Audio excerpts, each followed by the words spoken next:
ഇന്ന് ഒരു മസാല ദോശയാണ് മേടിച്ച് കഴിക്കുന്നത്. മസാല ദോശ നല്ല വലിയ മൊരിഞ്ഞ മസാല ദോശയാണ്. അതിൻ്റെ കൂടെ സാമ്പാറുണ്ട്, തക്കാളി ചട്നി ഉണ്ട്, പിന്നെ തേങ്ങാ ചമ്മന്തി, വെള്ള കളർ തേങ്ങാ ചമ്മന്തി. മസാല ദോശേൻ്റെ ഉള്ളിലുള്ള മസാല എന്ന് പറയുമ്പോൾ കുറച്ച് ലൂസായിട്ടുള്ള മിക്സ് വെജിറ്റബിൾ മസാലയാണ്. എനിക്ക് കൂടുതലും ഇഷ്ടം ആ മഞ്ഞ ഉരുളക്കിഴങ്ങിൻ്റെ ബാജി മസാല ഇഷ്ടം.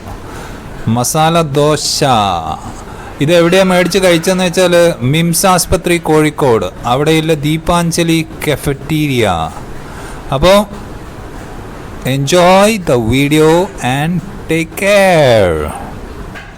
മസാല ദോശ കഴിക്കുമ്പോൾ ആദ്യം തന്നെ നടുവെന്ന് അങ്ങോട്ട് പൊട്ടിച്ചിട്ട് കഴിക്കണം. അപ്പോൾ അതിലെ മസാലയും വരും, ദോശയും ആ നെയ്യും എല്ലാം കൂടെ. എന്നിട്ട് 3 കറിയിലും ഒന്നിച്ച് മുക്കുക.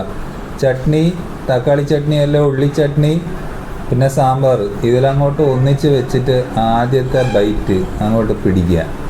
സൂപ്പർ. അപ്പോൾ നിങ്ങളും കഴിക്കുക. Okay, enjoy.